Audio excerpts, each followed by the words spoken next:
Right, let's move on now and talk about what I think is an incredibly pressing issue. Britain's army must be ready within 3 years to fight a war against an axis of upheaval of Russia, China, Iran and North Korea. This is according to General Sir Tony Radakin. He predicted that Russian President Vladimir Putin will emerge from his invasion of Ukraine very dangerous. That's his quote. He says he will want retribution against countries like the UK that supported the Ukrainian armed forces, whether Moscow wins or loses. This is really strong language, actually, coming from the Chief of General Staff about the threats and this changing axis of problems and defence threats to this country. Well, joining me now is Sir Simon Mayall, who's a retired British Army officer and a Middle East advisor at the Ministry of Defence. Good morning to you.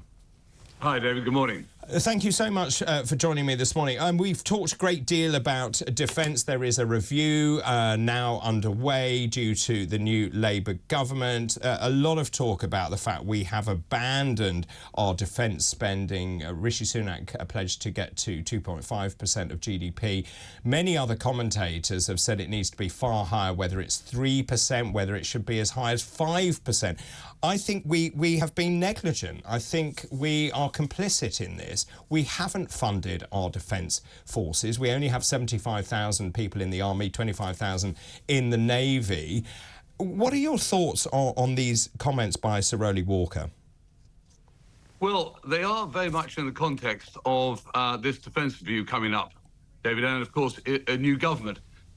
Personally, I couldn't, and I'm entitled to say it now that I'm sort of a retired officer, I couldn't agree with you more that we have taken a holiday from history all the way back almost to the collapse of the Soviet Union. And while the world has got more dangerous, China has risen, Russia has come back as the revanchist power, the Iranians have been extremely malign in their influence, and North Korea sits out there, all those issues that you raised, quite rightly, David. We have continued to, frankly, spend our money very poorly. We're not alone. And the danger, of course, at the moment is not only have we not spent the money, is we do have a sort of certain fracture lines within NATO, including, of course, what is going to come from the outcome of the American election. So Tony Radakin is trying to be, as head of the army, trying to be as diplomatic as possible, while trying to also ring an alarm bell, which his predecessor did, I have to say, Patrick Sanders. But no politician... Well, that's right. General Sir Patrick Sanders, who's former Chief of General Staff, said the UK tank fleet is so embarrassingly small it would be wiped out in 2 weeks. We are no longer regarded as a Tier 1 force. And he talks about the Challenger 3 tank being a decent vehicle, but we're only building 148 of them. I thought we were meant to be a mighty power. David, that is the image which we have pushed around. Governments can borrow, they can tax more, they've done both of those, or they can rebalance spending, and no government appears, and that includes across all of Western Europe, no government appears to want to move money away from the welfare state and the health system into defence, even when the threat to our security has been so prominent and growing since 2014 in the invasion or the takeover of Crimea. We're 3 years into the Ukraine war. More Russian soldiers were killed or wounded in the last couple of months than the whole British Army put together, 70-odd thousand. So the scale of what we're potentially threatening is huge, and the build back of an armed forces is quite difficult. It takes time, it takes money. And of course, I've spoken about this a great deal in terms of the recruitment process. It was outsourced to people like Capita, for example. So I heard from young people who were really enthusiastic and wanted to join the forces. It took over a year for them to go through that process, by which time they thought, well, I'm not going to do this.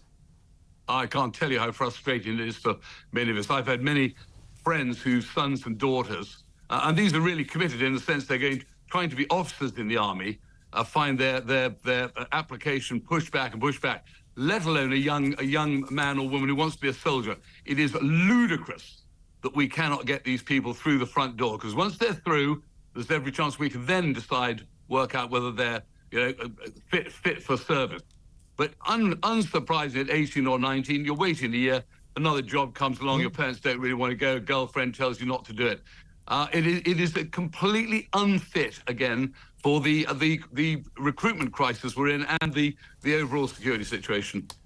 I was very struck by Grant Shapps saying we're in a pre-war world. He said that before the election. Also, in terms of the countries that meet the 2% target for NATO, UK, US, Denmark, Slovakia, Hungary, Latvia, Finland, Lithuania, Estonia, Greece and Poland. So many countries don't actually do that. What level of GDP do you think we should be spending? I mean, we heard previously from senior military figures like Lord Dannatt saying it should be 5%. Well, 5% is what we had when I joined the army. I joined an army of 160,000. I'm not that old, but it just shows you how diminished we are. Money isn't everything. How we spend it is important. Our procurement has not been good, David. Huge cost overruns on some of the big maritime and air platforms. But it is at least, a percentage is at least a statement of intent, and there's money within that. But again, as we say, this is not a good time for finding more money. We've borrowed huge amounts, we're paying huge amounts of interest, taxes are already high, and nobody seems to want to rebalance spending. But a commitment to it is important, and it will be important for binding our American allies in. And that is where we get leverage from the money we spend, is that it is matched and well overmatched by the American contribution and commitment. Thank you very much indeed for your time, Sir Simon Mayall, retired British Army officer and a Middle East advisor at the Ministry of Defence.